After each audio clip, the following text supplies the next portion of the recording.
नमस्कार, हमारा fast news में मैं रिया पांडे आप सभी का स्वागत करती हूं। तो चलिए नजर डालते हैं कुछ खास खबरों पर। पूरे प्रदेश में बीजेपी भारत के शहीदों की याद में स्वाभिमान यात्रा निकाल रही है। इसी कड़ी में आज अंबाला कैंट में भी गृह मंत्री अनिल विज के नेतृत्व में स्वाभिमान तिरंगा यात्रा निकाली गई, जो कि नेताजी सुभाष पार्क से शुरू हुई और शहर के मुख्य बाजारों से होती हुई नेताजी सुभाष पार्क पर समाप्त हुई। इस मौके पर बीजेपी कार्यकर्ताओं के अलावा शहर के हजारों लोग इस यात्रा में शामिल हुए। पूरा शहर तिरंगे के रंग में रंगा नजर आ रहा था। चारों ओर भारत माता के जयकारे गूंज रहे थे।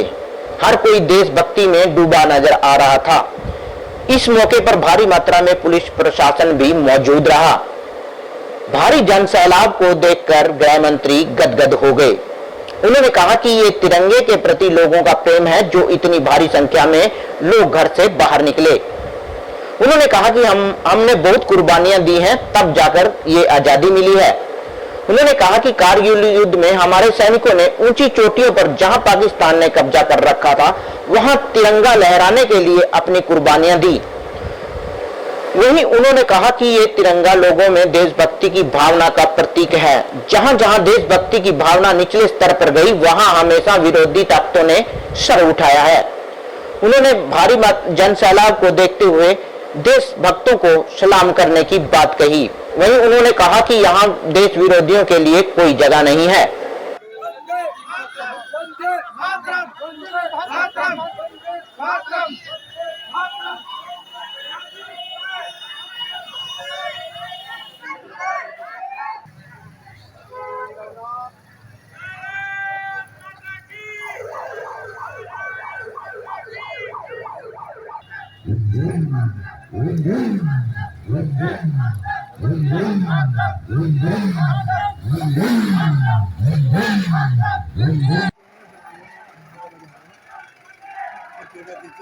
ओ भाई कटा ओ भाई इधर आ रहा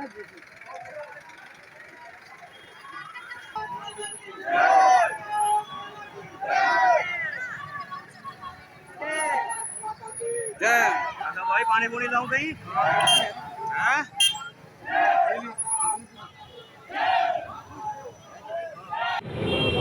कि तिरंगे के प्रति लोगों का प्रेम है कि इतनी बड़ी संख्या में लोग घर घर से निकल कर बाहर इस तिरंगे को लहराने के लिए हमने बहुत कुर्बानियां दी। बहुत लोग हंसते हंसते फांसी के फंदों पर छूट गए।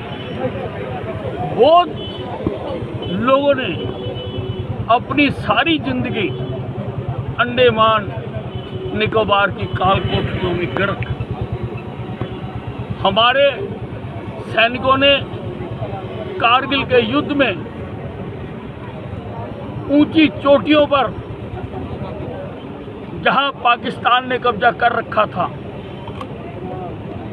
उन चोटियों पर तिरंगा लहराने के लिए अपनी कुर्बानियां दी। ये झंडा, ये तिरंगा